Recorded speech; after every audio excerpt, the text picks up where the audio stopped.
বইটা তুমি কিনছো না? কি একদম লেটেস্ট? এটার এডিশন কত? ম্যাম 14 এডিশন না, আমিও একটা কিনবো, কিন্তু আমি তো বাইরেও যাই না আর মনেও থাকে না সবসময়। আর এই বইটা দিয়ে থিওরিটিক্যাল মোটামুটি একই হয়ে যাচ্ছে, তো যে কারণে কিনবো ইনশাল্লাহ। তোমরা কি বরিশাল থেকে কিনছো? আমি বরিশাল থেকে কিনছি ম্যাম। আমি ঢাকা থেকে কিনেছি। ভালো করছো, সবাই এই বইটা কিনো। হ্যাঁ, কারণ ওই নেক্সটে অঙ্কটা করতে হবে, ফটোকপি করে আসলে। এই বইয়ের দাম তো মনে হয় বেশি না নাকি? কত নিচ্ছে? বেশি ম্যাম, দাম বেশি। ম্যাম এটার দামই বেশি ম্যাম, সবচেয়ে বেশি। কত দাম নিচ্ছে? আমি 420 টাকা নিচ্ছে। 420 টাকা। আচ্ছা আচ্ছা, এটা একটু বড় তো, ওই যে দেখছো না কতগুলা চ্যাপ্টার, বাবারে বাবা। তারপরেও মানে দাম বেশি। হ্যাঁ হ্যাঁ, এটা ঠিক আর কি। কিন্তু বইটার মান, মানে ইনকাম ট্যাক্স, আর এটা তো তোমার বাংলাদেশের পার্সপেক্টিভে ছাড়া তো বাইরের বই পড়ে তো লাভ নাই। জি ম্যাম। আচ্ছা, এখন আমি স্ক্রিনটা শেয়ার করে দিই।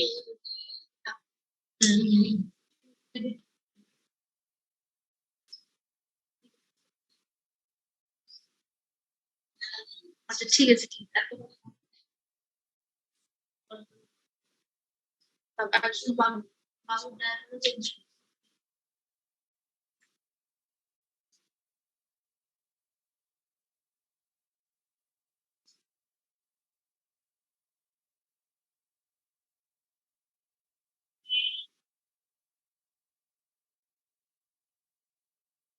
এই আচ্ছা, স্ক্রিন শেয়ারিংটা ইয়ে করে দাও, ডিসেবল করা আছে।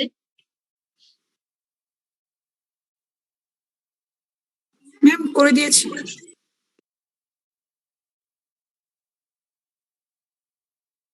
আমি হচ্ছে তোমার বিডিএন ভি সেশনে অলরেডি অ্যাকাউন্ট খুলছি, কিন্তু ওরা কি ভেরিফাই করবে আজ পর্যন্ত ভেরিফাই করতে পারলো না। 24 ঘন্টা টাইম দেওয়া, কিন্তু আরেকটা জুমে খুলছি, কিন্তু এটা 40 মিনিটস লিমিট। তো ওই 40 মিনিটস বারবার অ্যাক্টিভ করা ও ধৈর্য আমার হবে না। ওই জন্য আমি বলছি তোমরাই করো। বিডিএন ভি সেশনটা হলে নাকি তখন ওটা আনলিমিটেড টাইম পাবো। আচ্ছা, দেখতে পাচ্ছো? জি ম্যাম, দেখা যাচ্ছে। ঠিক আছে, আজকে আমরা চ্যাপ্টার 2 পড়বো ইনশাআল্লাহ। Chapter 2 Bangladesh income tax. হ্যাঁ, বাংলাদেশ ইনকাম ট্যাক্স মানে এতদিন আমরা শুধু পড়ছি শুধু ট্যাক্স কি জিনিস। এখন যেটা পড়বো সরাসরি চলে আসবো যে ইনকাম ট্যাক্স। ইনকাম ট্যাক্সটাই হচ্ছে মানে তোমার কি বলবো, যে বাংলাদেশের যে গভর্নমেন্টের যে মেজর সোর্স অফ রেভিনিউ সেটাই হচ্ছে ইনকাম ট্যাক্স। এবং ডিরেক্ট ট্যাক্স যেহেতু আমরা পড়েছি, তাই না, যে ডিরেক্ট ট্যাক্স হচ্ছে ইনকাম ট্যাক্স একটা ডিরেক্ট ট্যাক্স, আর আদার্স যে ইনডিরেক্ট ট্যাক্স ওগুলো আরো পরে পড়বো আর কি, আগে এটা পড়ে নেই। প্রথমে বাংলাদেশ ইনকাম ট্যাক্স, প্রথমটাই বলতেছে ডেফিনেশন অফ ইনকাম ট্যাক্স। তো এর নামের মধ্যে ইনকাম ট্যাক্স বোঝাই যাচ্ছে যে ইনকামের ওপর যে ট্যাক্সটা চার্জ করা হবে সেটাই হচ্ছে ইনকাম ট্যাক্স। আর বাংলাদেশে যে রুলস আছে আইটিও 1984 ইনকাম ট্যাক্স অর্ডিন্যান্স, সেই রুলস অনুযায়ী, রুলস রেগুলেশন অনুযায়ী যখন আমাদের যে কোনো ধরনের ইনকাম, মনে করো সেটা হতে পারে স্যালারি থেকে আসতে পারে, কোনো আমাদের বিজনেস করছি, বিজনেসের কোনো প্রফিট, সেটাও আমাদের একটা ইনকাম। যে কোনো ধরনের ক্যাপিটাল ইনকাম বলো, ক্যাপিটাল গেইন বলো, তারপর আমরা পড়ছি না 2 ধরনের ইনকাম, না একটা মূলধন জাতীয়, একটা মুনাফা জাতীয়। মানে যে কোনো ধরনের যে আমাদের আয়, সেই আয়গুলো আমাদের একটা বছরে যত আয় হবে সেই আয়গুলো সব যোগ বিয়োগ করে যদি আমাদের যে ট্যাক্সেবল ইনকাম যেটা আসবে বা মোট যে ইনকামটা আসবে নেট ইনকাম, সেই ইনকামটা যদি সরকারের যে লিমিট দেয়া আছে ট্যাক্স ফ্রি ইনকাম, সেই লিমিটের বাইরে যদি যায় সেই টাকার উপরেই যে ট্যাক্সটা চার্জ হবে সেটাকে বলতেছে ইনকাম ট্যাক্স। মানে এটা আমি বোঝার জন্য এইভাবে বললাম, কিন্তু ডেফিনেশনে এখানে আমি ডেফিনেশন লিখিনি, জাস্ট বইয়ের এখানে বলা আছে যে তোমার হচ্ছে income tax is the tax which is levied on the taxable income of a person or entity as per the provisions of the Income Tax Ordinance 1984. It is calculated and computed with reference to the total income of an agency for a particular period. যে কথাগুলো বললাম ওগুলোই।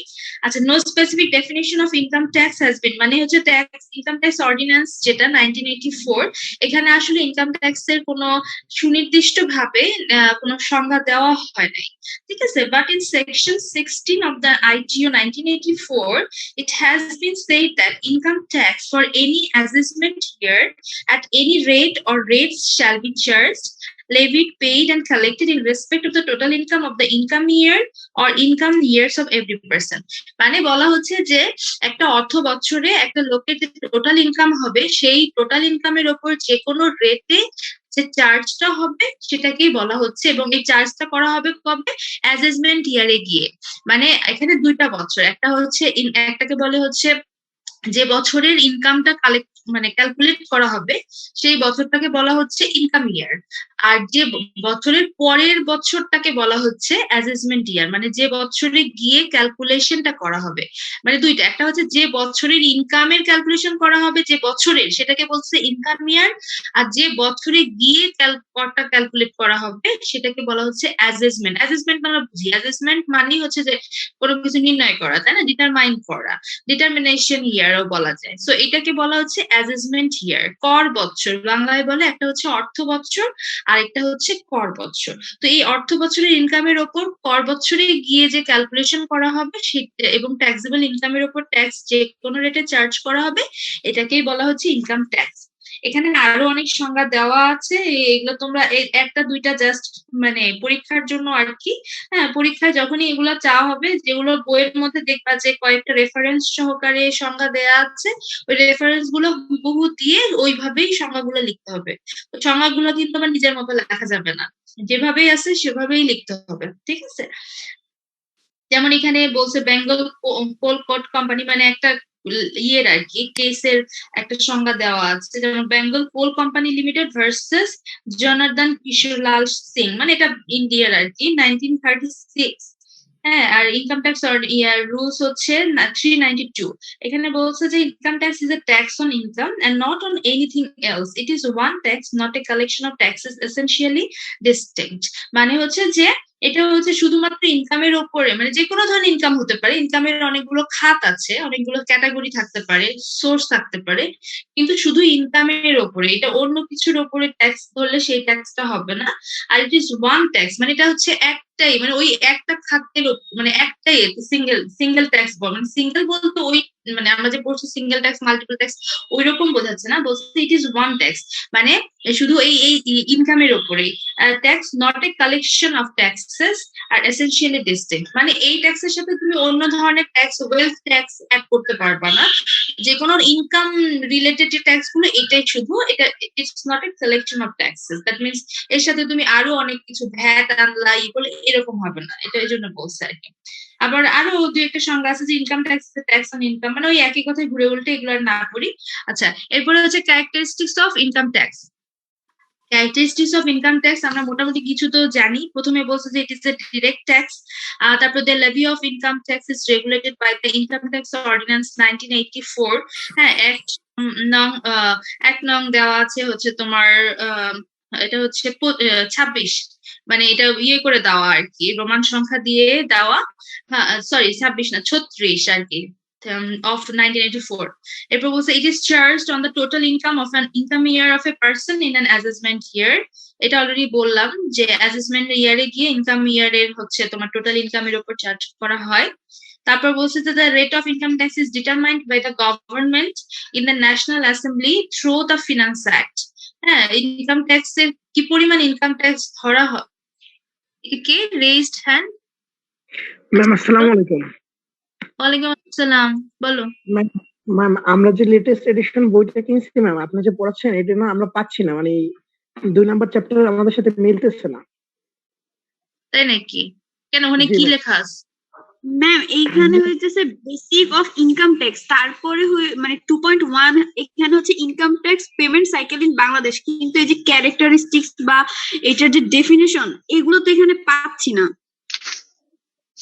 Definition নাই? Definition না থাকলে তুমি জানবা কিভাবে? Income tax এর ডেফিনিশন জানতে হবে না? ম্যাম এখানে 7টা বলা আছে। ম্যাম আচ্ছা আমি আচ্ছা, আসলে best- পাইছি 14 এডিশনে। এটা হচ্ছে আপনার প্রথম চ্যাপ্টারের শেষের দিকে, আসলে আপনি যেটা সেকেন্ড চ্যাপ্টারে পড়াচ্ছেন এটা হচ্ছে প্রথম চ্যাপ্টারের শেষের দিকে দেয়া আছে আমাদের নতুন এডিশন বইয়ের। আচ্ছা আচ্ছা আচ্ছা, মানে মেইন কথা হচ্ছে বাংলাদেশ ইনকাম ট্যাক্স, সেটা হচ্ছে যে ডেফিনেশন বা বেসিক যেটা বলতেছো, বেসিকের মধ্যে ডেফিনেশন লেখা নাই নাকি? ম্যাম জি ম্যাম, সেকেন্ড চ্যাপ্টারে আমাদের ওইগুলা কিছুই লেখা নাই। তোমাদের সেকেন্ড চ্যাপ্টার কোথা থেকে শুরু হয়েছে বললা? 1.21 মানে আমাদের লেটেস্ট বইয়ের হচ্ছে 30 পেজে। মানে 30 পেজে কি আছে? ফার্স্ট অধ্যায় ম্যাম, ফার্স্ট অধ্যায়ে আমাদের এটা আপনি যেটা পড়াচ্ছেন ফার্স্ট অধ্যায় দিয়ে দিচ্ছে, আপনি তো মানে চ্যাপ্টার 2 যেটা সেটা হইতেছে আমাদের first চ্যাপ্টারেই।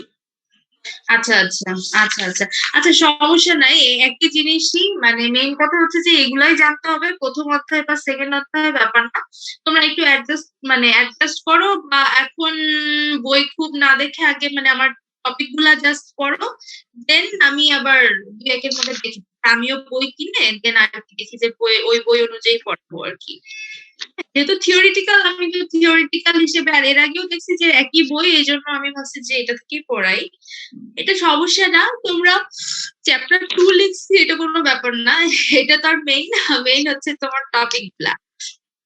So income tax related যে বিষয়গুলো ওগুলোই পড়াবো। এখন তোমাদের ওই বইয়ে প্রথমের দিকে থাকলে ওই থেকে মিলাই পড়বো আর কি, তাছাড়া তাছাড়া তো আর কিছু করার নাই।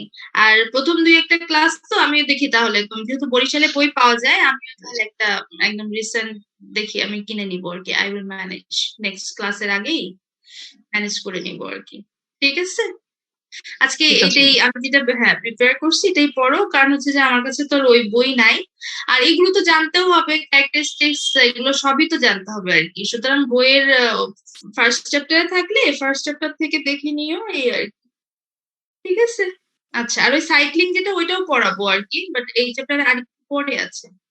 আচ্ছা, ওইখানে কি এই অবজেক্টিভস এন্ড ইম্পর্টেন্স এগুলো কিছুই নাই নাকি? আছে ম্যাম, ফার্স্ট আছে চ্যাপ্টারের এই শেষে যে সবকিছু ফার্স্ট আছে আপনি যেগুলো পড়াচ্ছেন। শেষে আছে। ও আচ্ছা আচ্ছা আচ্ছা, সমস্যা নেই, পরে এগুলো চ্যাপ্টার 1 2 এটা তো ফ্যাক্টর না, ফ্যাক্টর হচ্ছে জানতে হবে আর কি। ঠিক আছে, ম্যাম সমস্যা নেই, আচ্ছা আমরা আসলে কন্টেন্ট খুঁজে পাইছি তো, আপনি পড়ান। আচ্ছা আচ্ছা, ঠিক আছে, হ্যাঁ। তারপর ক্যারেক্টারিস্টিক্স অফ ইনকাম ট্যাক্স, এরপরে বলছে যে হচ্ছে যে rate of income tax is determined by the government in the National Assembly through the Finance Act. Besides, rules, orders, circulars are issued by the National Board of Revenue from time to time. মানে এটা বলা হচ্ছে যে income ট্যাক্সের যে রেটটা এটা তো প্রতি বছর কখনো চেঞ্জ হয় কখনো চেঞ্জ হয় না, তো এই যে চেঞ্জ করার এটা হচ্ছে সরকারের যে ন্যাশনাল অ্যাসেম্বলি মানে সংসদে গিয়ে ফিনান্স অ্যাক্টের মাধ্যমে এটা আসলে চেঞ্জ হয়। আর এমনিতে যদি তোমার যে কোনো ধরনের রুলস রেগুলেশন আদার্স যে অর্ডার বা সার্কুলার, এটা হচ্ছে NBR national board of revenue, ওরাই আর কি এটা টাইম টু টাইম এটা ইস্যু করে, এটাই বলছে। এরপর বলছে number 5, it is one tax আর not a collection of taxes, একটু আগে বললাম। Income tax is levied by the government on an, এটাও তো মানে বাৎসরিক হিসেবে গভর্নমেন্ট চার্জ করে। আর তারপর হচ্ছে tax imposed on items other than income is not income tax, মানে এই কথাগুলো অলরেডি বলছি যে ইনকাম ট্যাক্স ছাড়া আদার আইটেমের উপর ট্যাক্স হবে না। আচ্ছা, এরপরে বলছে যে objectives and importance of income tax, মানে এগুলো আমি একটু দ্রুতই যাচ্ছি কারণ এগুলো তো মোটামুটি বুঝতেছই আর কি, একই কথা বারবার বলার কি দরকার। এরপরে objectives and importance of income tax, এটাও আমরা মোটামুটি এর আগেও পড়ছি। যেমন প্রথমে বলছে revenue collection, redistribution of income, increase in savings. আচ্ছা, এই দুইটা একটু মনে হয় একটু বলা উচিত, increase in savings, increase in capital investment আর economic development. Revenue collection, redistribution of income, এগুলো অলরেডি ওই যে ফিনান্স পাবলিক ফিনান্সে যে কথাগুলো বলছি ওগুলোই আর কি, যে তোমার ইনকাম ট্যাক্স এর মাধ্যমে সরকার একটা major source of revenue collect করে। একটা দেশের দেখা যায় যে অলমোস্ট তোমার 50% বা এরকমই দেখা যায় যে রেভিনিউ মানে এই তোমার ট্যাক্সের মাধ্যমেই সরকার আসে, মানে সবসময় বাজেটে কিন্তু দেয় যে হ্যাঁ এত পার্সেন্ট আমাদের এই রেভিনিউ কালেক্ট হবে ট্যাক্সের মাধ্যমে। সো এটা একটা মেজর সোর্স। আর রিডিস্ট্রিবিউশন অফ ইনকাম তো এটাই যে তোমার ট্যাক্সের টাকা কালেক্ট করে দেখা যায় যে গরিব মানুষ বা ইনফ্রাস্ট্রাকচারাল ডেভেলপমেন্ট সব ধরনের কাজে সরকার সেটা খরচ করে, সো এটা রিডিস্ট্রিবিউট হয়, একজনের টাকা নিয়ে আরেকজনের পারপাসে খরচ করছে, সো রিডিস্ট্রিবিউশন অফ ইনকাম।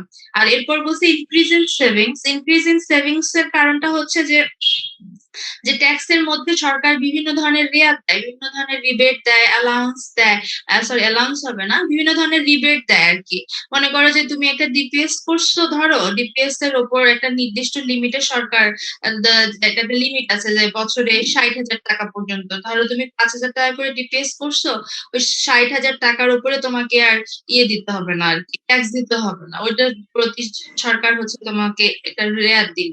তো এইভাবে যখনই একটা ট্যাক্সে তুমি রেয়াত পাচ্ছ, একটা 60,000 টাকা তো অনেক অ্যামাউন্ট, যেখানে 60,000 টাকা যদি তোমার তার উপর ট্যাক্স দিতে হইতো, ধরো অ্যাটলিস্ট 2-3 হাজার বা 4,000 টাকা ওর উপর ট্যাক্স চলে আসতো। সুতরাং এই টাকাটা তোমার দিতে হচ্ছে না, এতে করে মানুষ কি ওই সেভিংস এর প্রতি আরো ইন্টারেস্টেড হচ্ছে। তো এইরকম আর কি, এই জন্য বলছে যে ট্যাক্স, ইনকাম ট্যাক্স এর একটা অবজেক্টিভস বলো আর ইম্পর্টেন্স, যে মানুষ সেভিংস মানে জনগণকে সেভিংস এ আরো এনকারেজ করা, এবং এতে করে সেভিংসটাও ইনক্রিজ হয়। আচ্ছা, এরপর হচ্ছে increase in capital investment. Capital investment যে হেভি ইনভেস্টমেন্ট গুলাতেও কিন্তু সরকার তোমার ভালো দেয়, রেয়াত দেয়, এবং ট্যাক্স হলিডে স্কিম, বিভিন্ন ধরনের সরকারের প্ল্যানিং থাকে যে যদি তোমরা ক্যাপিটাল ইনভেস্টমেন্ট করো, যে কোথাও কোনো একটা মেশিনারিজ কিনলা বা কোনো সরকারের কোনো নির্দিষ্ট জায়গায় কোনো প্ল্যান্ট স্থাপন করলো কেউ, মানে এরকম বিভিন্ন ধরনের ক্যাপিটাল ইনভেস্টমেন্টের কারণে। এরপরে কি আর কোনো করা আছে? 10 মিনিটস এর পরে লিংক করা আছে? জি ম্যাম। আচ্ছা আচ্ছা, ঠিক আছে। আচ্ছা, ক্যাপিটাল ইনভেস্টমেন্টের জন্য সরকার বিভিন্ন ধরনের ইনভেস্টমেন্ট অ্যালাউন্স দেয়, tax depreciation allowance, tax incentives দেয়, যার কারণে দেখা যায় যে যে কোনো ইন্ডিভিজুয়াল বলো বা ব্যবসায়ীরা দেখা যায় যে ক্যাপিটাল ইনভেস্টমেন্টে আরো বেশি উৎসাহী হয়, এবং এটাও তোমার একটা ইনকাম ট্যাক্স এর একটা গুরুত্বপূর্ণ ভূমিকা পালন করে আর কি এর মাধ্যমে। আচ্ছা, আর ইকোনমিক ডেভেলপমেন্ট তো অবশ্যই, যে ইনকাম ট্যাক্স এর মাধ্যমে সরকার যে ওই টাকাগুলো প্রপারলি যখন খরচ করে, দেখা যায় আলটিমেটলি তোমার ডিস্ট্রিবিউশন অফ ইনকামটা যখন প্রপারলি হয়, তখন আলটিমেটলি ইকোনমিক ডেভেলপমেন্টটা এনশিওর হয়। ঠিক আছে। আচ্ছা, এরপরে হচ্ছে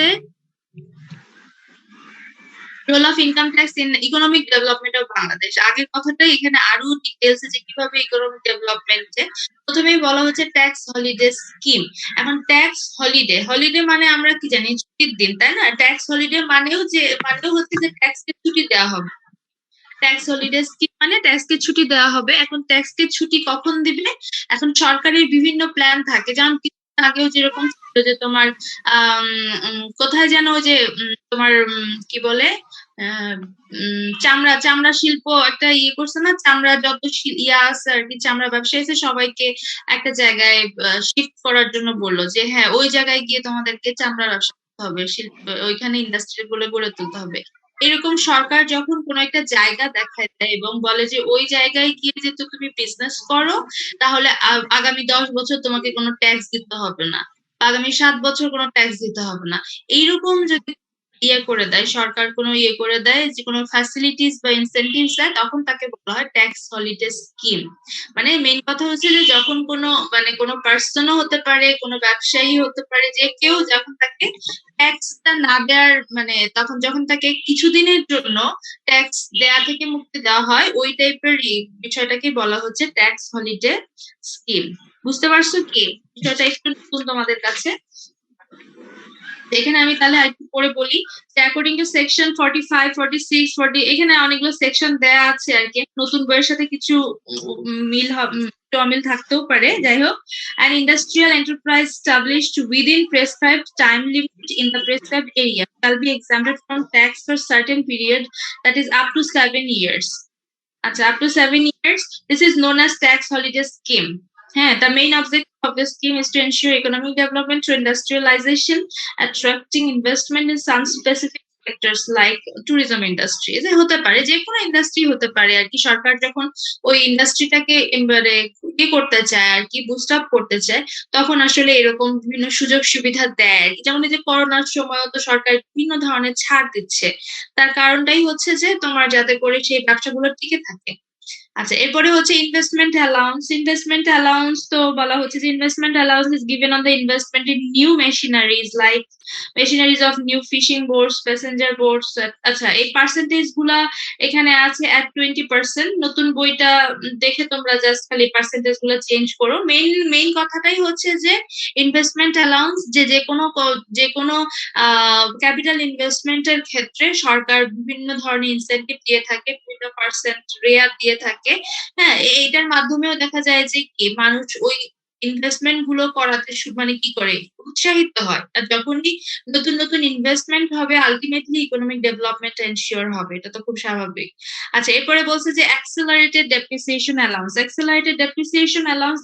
allowance is allowed on the new machineries used in various industries at a specified rate, 100% in first year for specified areas, 80% in first and এরকম আর কি।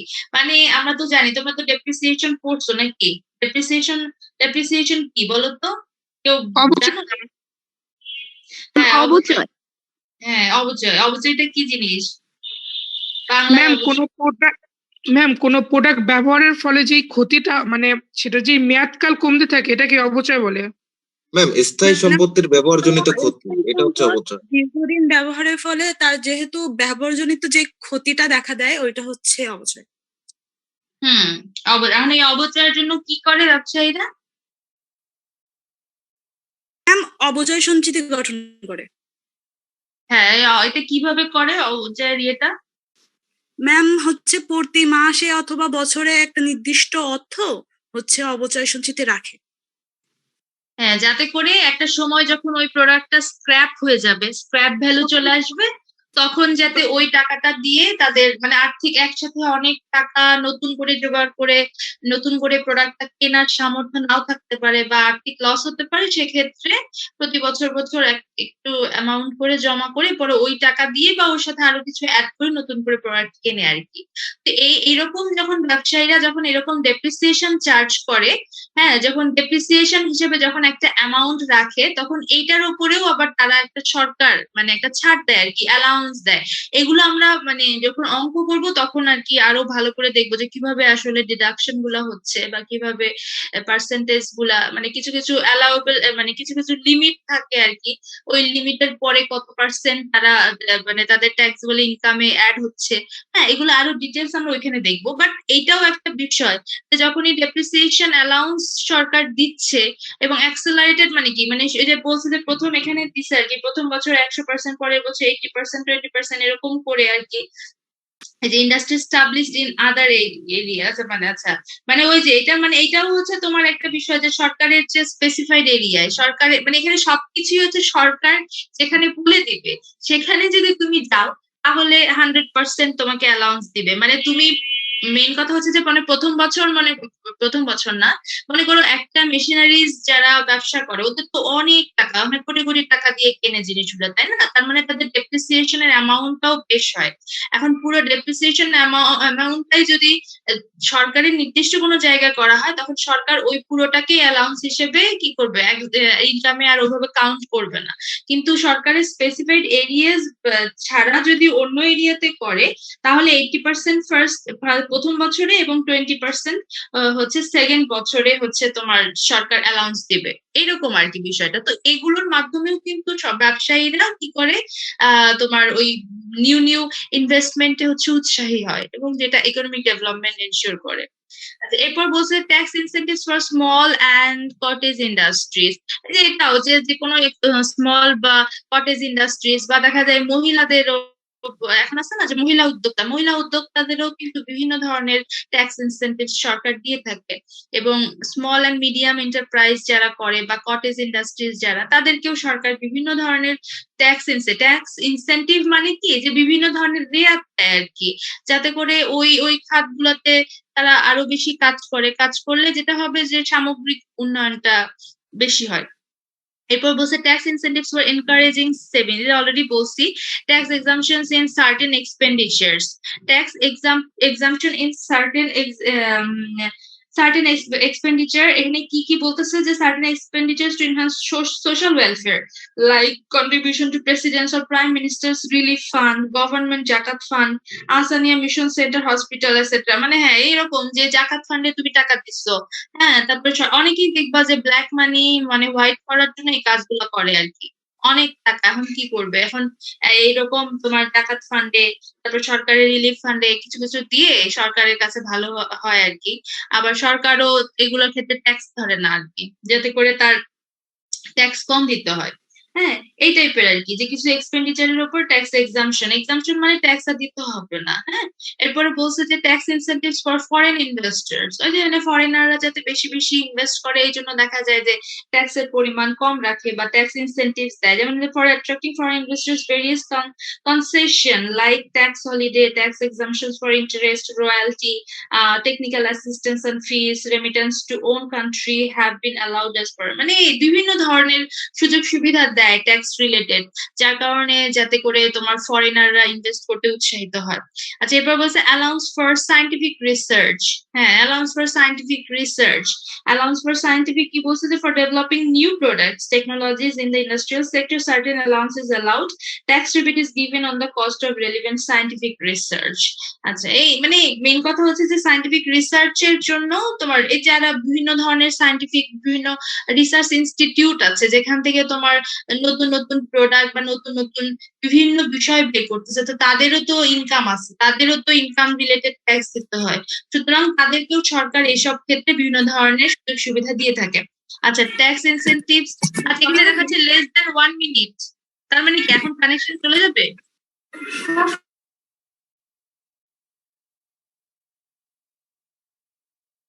And the Azizi over the interpretation of some of the provisions of the Act and rules. The Azizi can go to the court objecting the NBR's interpretation, and the judgments given by the courts act as guidance to the Azizi officers and the Azizi in similar circumstances in the future. হ্যাঁ মানে এইটাও একটা বিষয় যে judicial decision, দেখা গেল যে যারা অনেক মানে অনেক ব্যবসা করে বা অনেক কিছু করে তাদের কিন্তু হিসাবের মানে অভাব নাই। আমরা যেমন নর্মাল জাস্ট আমাদের স্যালারি একটা ইনকাম, যাদের বিভিন্ন খাত থেকে ইনকাম আসে, তো দেখা যায় যে অনেক সময় এনবিআর এবং ওই অ্যাজিজি বলতেছে মানে ট্যাক্স পেয়ার এদের মধ্যে একটা মিসআন্ডারস্ট্যান্ডিং হয়ে যায় আর কি। হয়তোবা অ্যাজিজি ঠিক আছে, এনবিআর এর কর্মকর্তা হয়তোবা ঠিক নাই, আবার এমন হতে পারে এনবিআর ঠিক আছে, অ্যাজিজি বুঝতে ভুল করছে। এখন অ্যাজিজি বলতে সে তো আর নিজের কাজ নিজে করবে না, তারও দেখা যাবে যে তোমার লয়ার আছে, ইনকাম ট্যাক্স লয়ার কিন্তু আছে, এটা জানো কিনা? ইনকাম ট্যাক্স এরও লয়ার আছে যারা ইনকাম ট্যাক্সের ওই ফাইল গুলো করে দেয়, রিটার্ন গুলো প্রিপেয়ার করে দেয়।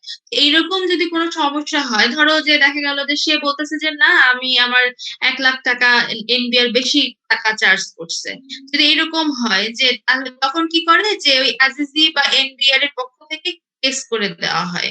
হ্যাঁ এরকম যে কোনো সমস্যা যখন কেস হবে তখন কোর্ট যে ডিসিশন দিবে ওই ডিসিশন অনুযায়ীও তোমার পরবর্তীতে এই মানে পরবর্তীতে যে কোনো সমস্যা যদি অ্যারাইজ হয় সেই সমস্যাগুলো অনুযায়ী কোর্ট যে ডিসিশন দেয় সেই ডিসিশনটাই দুপক্ষকে তখন আবার মেনে নিতে হয়। এইটাই বলছে আর কি যে জুডিশিয়াল ডিসিশন। জুডিশিয়ারি মানে হচ্ছে যে তোমার বিচার বিভাগীয় তারা যে হচ্ছে ডিসিশন দিবে সেই ডিসিশন অনুযায়ী আবার তখন ইনকাম ট্যাক্সটা আবার মানে দুই পক্ষকে আর কি ওই হিসেবে কাজ করতে হয় আর কি। তো এগুলি হচ্ছে তোমার scope of Bangladesh income tax law. That means income tax যে ডিটারমাইন করা হবে বা কম্পিউট করা হবে এই কোন কোন বিষয়গুলো বা কোন কোন বিষয়গুলো মাথায় রেখে কাজ করতে হবে আর কি। স্কোপ মানে কি? আওতা, তাই না? আওতা মানে যে ইনকাম ট্যাক্স ল এর আওতা মানে ইনকাম ট্যাক্স লটা কোন কোন বিষয়ের উপর প্রতিষ্ঠিত আর কি, এইরকম আর কি বোঝাচ্ছে। আচ্ছা এখন আমরা আসল জায়গায় যাই, এটা হচ্ছে income tax payment cycle. Income tax payment cycle অথবা procedure in Bangladesh, that means কোন প্রসিডিউর ফলো করে আসলে ইনকাম ট্যাক্স পেমেন্টটা করা হয়। এখানে অনেকগুলো স্টেপ আছে।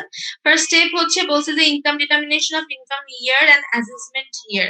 এটা অলরেডি বলছি যে প্রথমেই হচ্ছে তোমার দুইটা ইয়ার ডিটারমাইন করতে হবে। একটা হচ্ছে ইনকাম ইয়ার মানে হচ্ছে যে বছরের ইনকামটা তুমি কাউন্ট করবা, এবং এইটা হচ্ছে একটা মানে বাংলাদেশে নরমালি এই ইয়ারটা হচ্ছে যে 30th তোমার 1st জুলাই থেকে 1 বছরের, মনে করো এটা হচ্ছে 2022, সরি 2021ই ধরি আমরা, যে 2021-এর হচ্ছে 1st জুলাই থেকে 2022-এর 30 জুন পর্যন্ত আমার একটা ইনকাম ইয়ার হবে। ঠিক আছে, এই বছর, এই পুরা বছরের মধ্যে আমার যত ধরনের ইনকাম আছে, হ্যাঁ, মনে করো আমার স্যালারি থেকে যে ইনকাম আসে, এটা একটা ইনকাম হলো। বা যদি দেখা যায় যে আমার মনে করো যে অন্য কোনো ইনকাম আছে, আমার একটা ব্যবসা আছে, সেখান থেকে কোনো প্রফিট আসলো, এই টাইপের যত ধরনের ইনকাম আসবে, এই ইনকাম গুলোরও আবার রুলস রেগুলেশন আছে, সেগুলো ফলো করে হচ্ছে আমাকে ইনকামটা ক্যালকুলেট করতে হবে। এগুলো আমরা অঙ্কের সময় ভালো বুঝবো। তো এই টাইপের এই বছরটাকে বলতেছে ইনকাম ইয়ার, যে বছরে আমার ইনকামটা কাউন্ট করা হবে, যে বছরের ইনকাম কাউন্ট করা হবে সেটাকে বলা হচ্ছে ইনকাম ইয়ার। আর এই যে 30 জুন আমার ইনকাম ইয়ার শেষ হয়ে গেল, 1st জুলাই যেটা হবে 2022-এর, এইটাই হবে আমার 1st জুলাই থেকে পরের বছরে, মানে 22-এর 1st জুলাই থেকে 23-এর জুন পর্যন্ত, এটাকে আবার আমি বলবো অ্যাসেসমেন্ট ইয়ার। বুঝতে পারছো? যে তাহলে আগের বছরটা হচ্ছে ইনকাম ইয়ার, পরের বছরটাই হচ্ছে তোমার অ্যাসেসমেন্ট ইয়ার।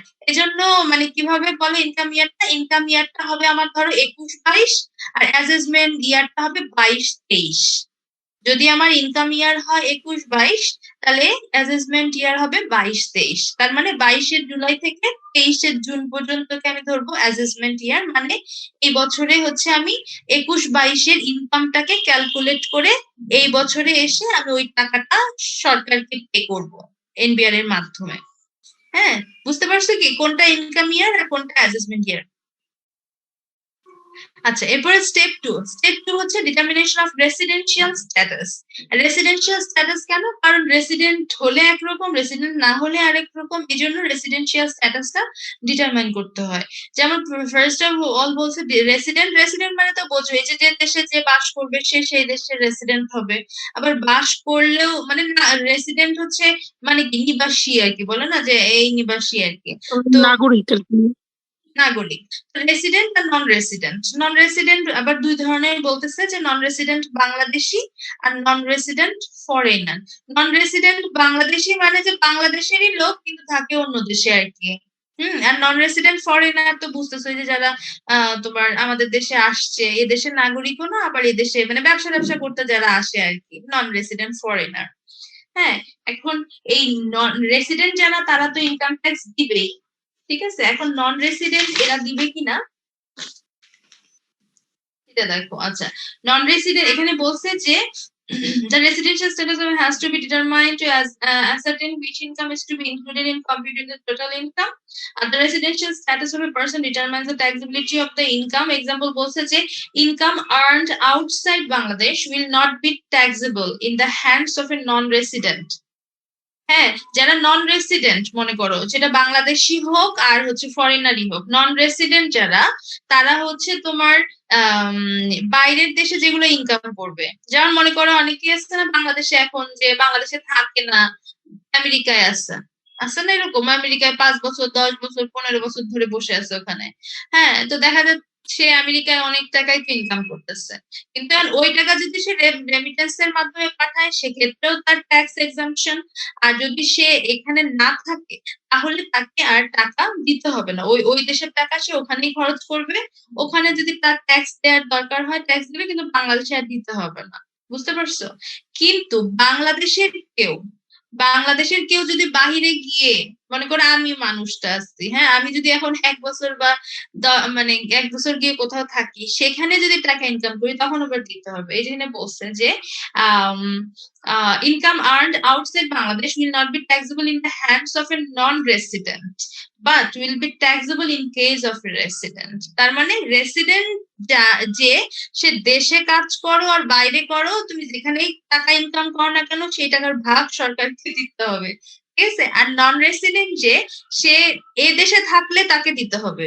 যেমন মনে করো নন রেসিডেন্ট ফরেনার এই দেশে যখন ইনকাম করবে, তখন এই দেশের তাকে ওই দিতে হবে, ট্যাক্স দিতে হবে। কিন্তু এই দেশে না থেকে, এই দেশে আছে, আবার ওই দেশেরও তার ইনকাম আছে, কিন্তু ওই দেশের ইনকামের টাকা এই দেশের সরকারকে দিতে হবে না। এটাই হচ্ছে মেইন কথা, যে নন রেসিডেন্টের ক্ষেত্রে।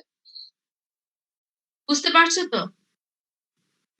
আচ্ছা, এরপর হচ্ছে স্টেপ 3। স্টেপ 3 হচ্ছে যে classification of income under different heads, মানে তোমাকে ক্লাসিফাই করতে হবে, সবগুলোর উপরই দিতে হবে, কিন্তু তারপরেও তোমার ক্লাসিফিকেশন থাকবে। কেন থাকবে? কারণ এক একটার এক এক রকম তোমার ট্যাক্স রেট থাকে আর কি। ট্যাক্স রেট বলতে যে এক একটার এক এক ধরন ভাবে ক্যালকুলেশন করতে হয়, এই জন্য প্রথমে বলছে স্যালারি। ও আচ্ছা, আরেকটা বলি যে এনবিআর এরও কিন্তু তোমার ইয়ে করা আছে, ভাগ করা আছে, জোন ভাগ করা আছে। যেমন মনে করো স্যালারি হলে 007, হ্যাঁ এরকম ওরা জিজ্ঞেস করে যে আপনার কোন ইনকাম, যদি বলো যে স্যালারি, ঠিক আছে। আবার মিক্সড থাকতে পারে, তবে দেখা যায় যে কারো শুধুই স্যালারি, তখন ওইভাবে ভাগ করা আছে। এরকম 1 2 3 4 5 6 করে ওরা আলাদা আলাদা জোন ভাগ করা আছে আর কি।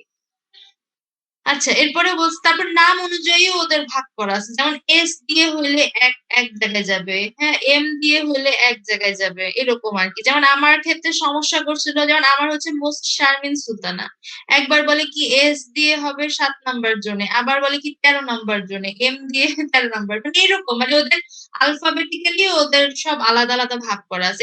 এগুলোর কারণ হচ্ছে যে সহজে যাতে করে তোমার কালেকশন সহজে এবং সহজে তোমার ওগুলা ইয়ে করার সুবিধা হয় আর কি, মানে আলাদা আলাদা করার সুবিধা, ওদের কাজের সুবিধার্থে আর কি। তো এখানে এরকম ইনকামও অনেকগুলা হেডে হয়। যেমন দেখো যে এখানে 10টা হেড আছে।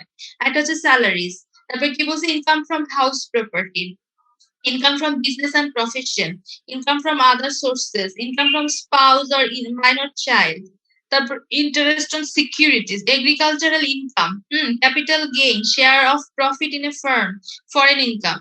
এগুলা কিন্তু সবগুলো না হোক কয়েকটার উপরে এই বইয়ে অঙ্ক দেওয়া আছে আলাদা আলাদা, কিভাবে কোনটা ক্যালকুলেট করতে হবে, হ্যাঁ আলাদা আলাদা সবগুলোর উপরে অঙ্ক। যেমন স্যালারির উপরে আছে, হাউস প্রপার্টি আছে, বিজনেস প্রফেশন, তারপর securities, agricultural income, capital gain, সবগুলোর উপরেই তোমার আলাদা আলাদা ম্যাথ আছে আর কি।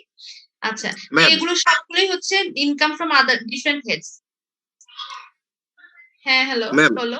এই যে 10টা ক্লাসিফিকেশন বলেন, এই 10টা ক্লাসিফিকেশনের উপরে কি শুধুমাত্র হচ্ছে ট্যাক্স দিতে হয়? না, এটা তো তোমার ডিরেক্ট ট্যাক্স না, শুধু তো এর উপর ট্যাক্স দিতে হয় তা তো, মানে হ্যাঁ তুমি যদি ইনকাম ট্যাক্সের কথা বলো তাহলে ইনকাম ট্যাক্সের এইগুলো খাত আর কি। জি ম্যাম, মানে ইনকাম ট্যাক্সের এই 10টাই খাত। আরো ট্যাক্স আছে না, আদার্স আরো ইনডিরেক্ট কত ধরনের ট্যাক্স আমরা পড়লাম না, ইম্পোর্ট ডিউটি, এক্সাইজ ডিউটি, তারপর তোমার ভ্যাট আছে, তারপরে ওয়েলথ ট্যাক্স আছে, মানে আরো কতগুলো ট্যাক্স আছে না, ডিফারেন্ট ট্যাক্স। বাংলাদেশে তো মাল্টিপল ট্যাক্স সিস্টেম, এটা হচ্ছে ইনকাম ট্যাক্স রিলেটেড আর কি, হেড আর কি। হ্যাঁ, বা ডিরেক্ট ট্যাক্স আমরা যে পড়ছি, ডিরেক্ট ট্যাক্স হচ্ছে ইনকাম ট্যাক্স, এইটা আর কি। আরো তো কত ধরনের ট্যাক্স আছে এরকম। বা তুমি যে তোমার কর্পোরেশন ট্যাক্স দিতে হয় না, যে তুমি একটা সিটি কর্পোরেশনে থাকবা, তুমি একটা ব্যবসা করতে চাও, সেখানেও তো তোমাকে ট্যাক্স আবার কোথায় নাই ভাই, সব জায়গায় আছে। মানে তুমি পা ফেললেই তোমাকে দিতে হবে কিছু না কিছু। সরকার চলবে কিভাবে তাহলে? সরকারকে চলতে হবে না? সরকারের কি নিজস্ব কোনো টাকা আছে? যেমন মানুষ বলেন না সরকার সব, মানে যে সরকারই আসুক না কেন, সব সরকারি বলে আমার সরকার করছে, আমি করছি। ভাই টাকা পাইছো কোথায়? টাকা তো সব এই মানুষেরই টাকা।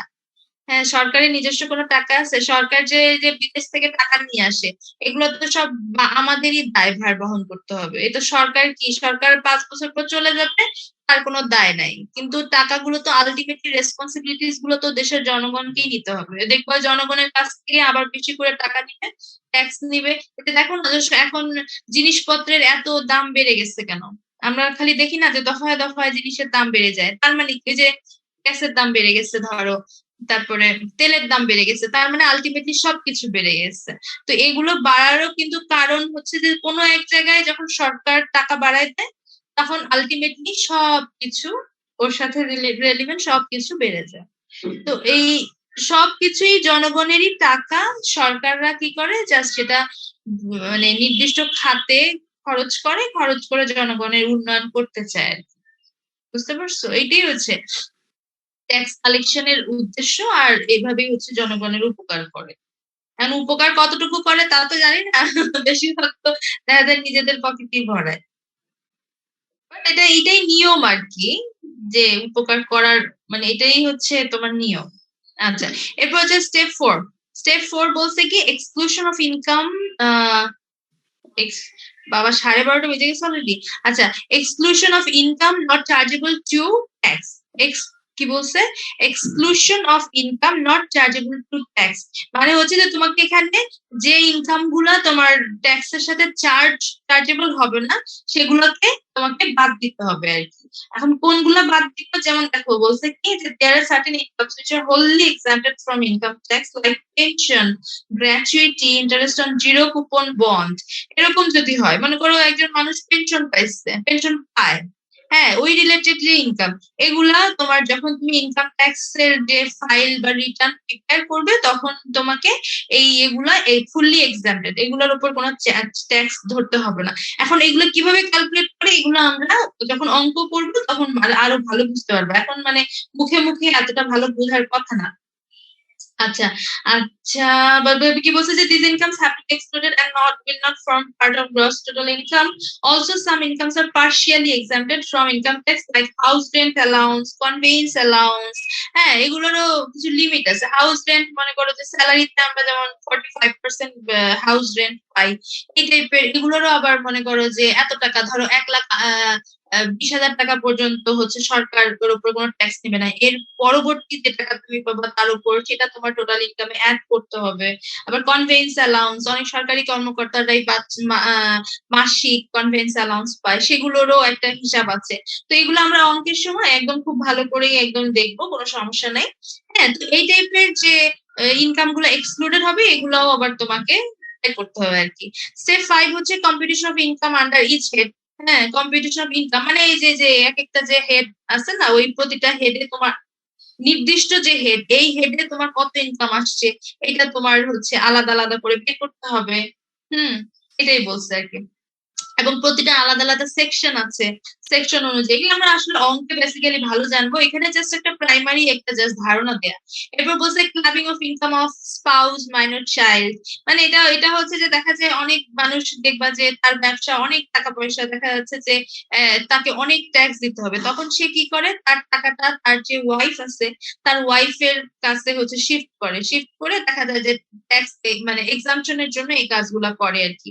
বা তার বাচ্চা আছে, ধরো মাইনর চাইল্ড, মনে করো 18-র নিচে, তার নামেও কিছু দিয়ে দিল আর কি, দিয়ে মাইনর চাইল্ডেরও তোমার ট্যাক্স এক্সাম্পশন, মানে দেখা যায় 3.5 লাখ পর্যন্ত বা 4 লাখ পর্যন্ত মনে হয় যে ট্যাক্স ফ্রি ইনকাম আছে। তো মানে মেইন কথা হচ্ছে যে ওই ইন্ডিভিজুয়াল ইনকাম যখন অনেক বেড়ে যায় তখন সেই ইনকামটাকে সে কি করে যে স্পাউসের নামে বা মাইনর চাইল্ড হিসেবে দেখায় দিয়ে তার টাকাটা হচ্ছে ট্যাক্সটা কমানোর চেষ্টা করে আর কি। তো এটাও আবার গভর্নমেন্ট এই সুযোগটা রাখছে যে হ্যাঁ, ট্যাক্স পেয়ার্স চাইলে এই কাজটা করতে পারে আর কি। হ্যাঁ, এটাই বলছে, মানে ট্যাক্স লায়াবিলিটিটা কমানোর জন্য এটা করে। আচ্ছা, এরপর হচ্ছে সেট অফ আর ক্যারি ফরওয়ার্ড অফ লসেস, মানে মনে করো যে তোমার 1 বছরে যদি অনেক লস হয়, সেই লসটা 1 বছরে তুমি না দেখায় তুমি চাইলেই পরবর্তী বছরগুলোতে তুমি এটা মানে আস্তে আস্তে করে দেখাতে পারবা আর কি লসটা। ঠিক আছে, ওটাই বলছে যে an assessee may have different sources of income under the same head of income. For instance, an assessee may have profit from his textile business and loss from his printing business.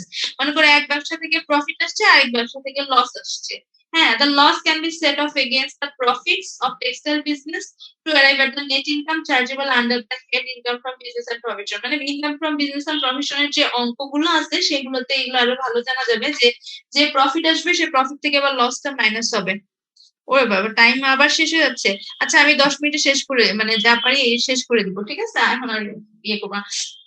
আচ্ছা, এরপরে মানে main কথা হচ্ছে যে এটাই যে loss হবে সেই লসটা মানে 1 বছরে না দেখায় চাইলেই নিয়ম আছে যে চাইলেই সে টাকাটা, ওই লস ধরো 5 লাখ টাকা লস বা 5 কোটি টাকা লস হয়েছে, তো কারণ একটা ব্যবসায় তো অনেক লস হতেই পারে, ধরো 2 কোটি টাকা লস হয়েছে, হ্যাঁ, ওই 2 কোটি পরবর্তী 4-5 বছরে সে আস্তে আস্তে করে দেখায় তার লসটা আস্তে আস্তে অ্যাডজাস্ট করবে আর কি।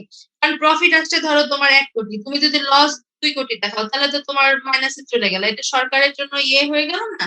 তো দেখা যাচ্ছে প্রফিটের সাথে তুমি লসটা আস্তে আস্তে করে মাইনাস করে যে টাকা থাকবে তার উপর আবার ট্যাক্স দিবা, এরকম। আচ্ছা, এরপরে বলছে competition of gross total income.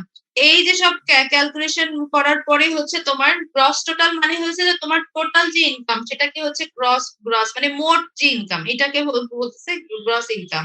আর deduction from gross total income হচ্ছে এই গ্রস টোটাল ইনকাম থেকে আবার তোমার কিছু ডিডাকশন আছে। ডিডাকশন মানে হচ্ছে যে তোমার সরকার যে ইনসেনটিভস গুলো দেয় বা অ্যালাউন্স গুলো দেয় সেগুলো যদি তোমার ব্যবসার মধ্যে পড়ে তাহলে তুমি সেগুলো থেকে আবার কিছু মাইনাস পাবা। মাইনাস দেওয়ার পরে যেটা হবে সেটা হচ্ছে টোটাল ইনকাম আসবে। এই টোটাল ইনকামের ওপরে দেখা যাবে এরপরে কি বলছে application of the rates of tax on the total income. এই টোটাল ইনকামের ওপর সরকারের আবার কি আছে যে কিছু ট্যাক্স ফ্রি আছে। যেমন মনে করো যে আমি এখানে লিখে দিছি এর থেকে বের করে যে হচ্ছে যে অ্যাকর্ডিং টু এনবিআর বলছে annual income of up to 3 lakh. একটা ইন্ডিভিজুয়ালের ইনকাম যদি মনে করো 4 লাখ আসে লাস্টে গিয়ে প্লাস মাইনাস করার পরে ইনকাম আসলো 4 লাখ। সো প্রথম 3 লাখ তার কোনো টাকা দিতে হবে না। পরবর্তীতে 1 লাখটা আছে ওই 1 লাখের উপর প্রথমে মনে হয় 10% দিতে হবে। তার মানে 1 লাখের উপর 10% কত হয় 10,000 টাকা। 10,000 হয় না একটা শূন্য কাটা যাবে, হ্যাঁ 10,000 হয় তাহলে 10,000 টাকা ট্যাক্স তাকে দিতে হবে। বুঝতে পারছো এরকম আর কি। আবার মহিলাদের জন্য আবার আরেকটু সুবিধা আছে। মহিলাদের জন্য 3.5 লাখ আর সিনিয়র সিটিজেনদের জন্য তাই। আবার ফিজিক্যালি চ্যালেঞ্জ যারা তাদের জন্য হচ্ছে 4.5 লাখ। আবার যারা হচ্ছে ফ্রিডম ফাইটার তাদের জন্য হচ্ছে তোমার 4.75। এইরকম হচ্ছে একটা ট্যাক্স ফ্রি লিমিট দেওয়া আছে। ওই লিমিটের পরে যে টাকাটা হ্যাঁ সেই টাকাটার উপরে প্রথম এরকমও আবার একটা ইয়ে আছে আর কি, নিয়ম আছে। তোমরা ওই নতুন বইয়ে দেখলেই পাবা আর কি।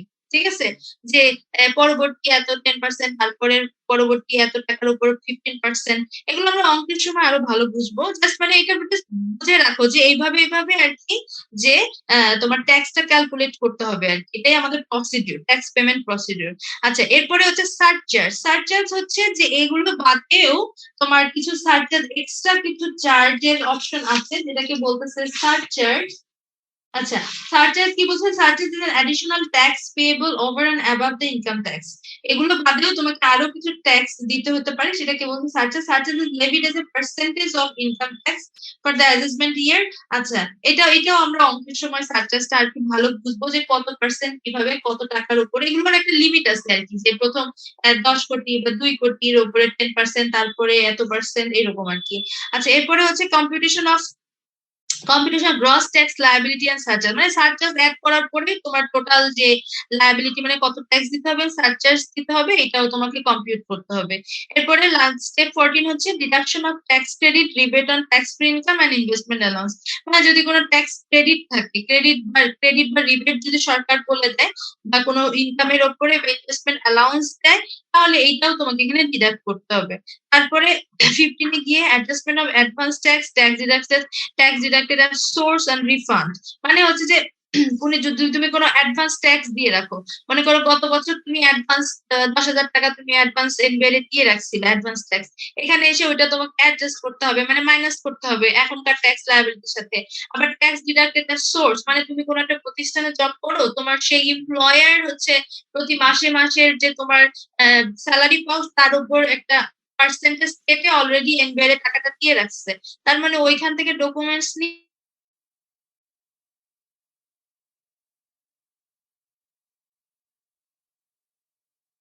1,000 টাকা তুমি পাও না এনবিআর কাছে, তখন ওই 1,000 টাকা আবার এখানে তোমার মোট ট্যাক্স লায়াবিলিটি থেকে মাইনাস হবে। এইটাই বলছে যে অ্যাডজাস্ট করতে হবে, অ্যাডজাস্টমেন্ট। এরপর বলছে লাস্ট হচ্ছে অবটেনিং ট্যাক্স কি আইডেন্টিফিকেশন নাম্বার কি। এটা আসলে এত পরের হয় না। আচ্ছা যাই হোক মানে বলছে যে যখন তোমার এই সবগুলো ক্যালকুলেশন করে দেখা গেছে যে হ্যাঁ তোমার ট্যাক্স দিতে হবে, তোমার ট্যাক্সেবল ইনকাম আছে, তখন তোমাকে 3 নাম্বার নিতে হবে। এটা হচ্ছে অনলাইনে অ্যাপ্লাই করতে হয়, অনলাইনে অ্যাপ্লাই করে ট্যাক্স আইডেন্টিফিকেশন নাম্বারটা নিতে হয়। এখানে অবশ্য বলছে যে অফিসে গিয়ে, বাট এখন নর্মালি ট্যাক্স 3 নাম্বারটা অনলাইনে অ্যাপ্লাই করে নিতে হয় আর কি। এইগুলি হচ্ছে তোমার ট্যাক্স পেমেন্টের যে প্রসিডিউর। হ্যাঁ এগুলোই হচ্ছে তোমার ট্যাক্স পেমেন্টের প্রসিডিউর। আরো আছে নাকি? ও আচ্ছা আরেকটা হচ্ছে submission of income tax return and payment tax. যখনই তোমার 3 হয়ে গেল তখন তোমাকে কি করতে হবে ওই ট্যাক্স রিটার্ন মানে ওই যে একটা ফর্ম আছে অনেকগুলো পেজ 10-12টা পেজ, ওখানে আলাদা আলাদা খাত হিসেবে অনেক কিছু লেখা আছে, ওগুলো সব পূরণ করতে হবে। পূরণ করে তোমার ট্যাক্সেবল ইনকামটা বের করে সেই হিসাবে ট্যাক্স দিতে হবে। এটাই হচ্ছে তোমার স্টেপ 17। আচ্ছা এখানে আমি কি যেন লিখে রাখছি যে এই যে residence based on progressive tax rate which range from 10% to 30%, আর নন রেসিডেন্ট হলে তোমার হচ্ছে এক্সেপ্ট হচ্ছে Bangladeshi non resident tax flat rate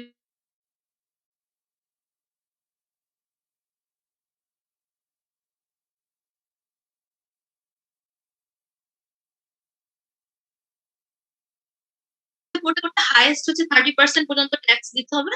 আর যারা নন রেসিডেন্ট বাংলাদেশি নন রেসিডেন্ট ছাড়া তাদেরকে আবার ফ্ল্যাট রেট 30% দিতে হবে, তাদের আর কোনো 10 to 30 নাই।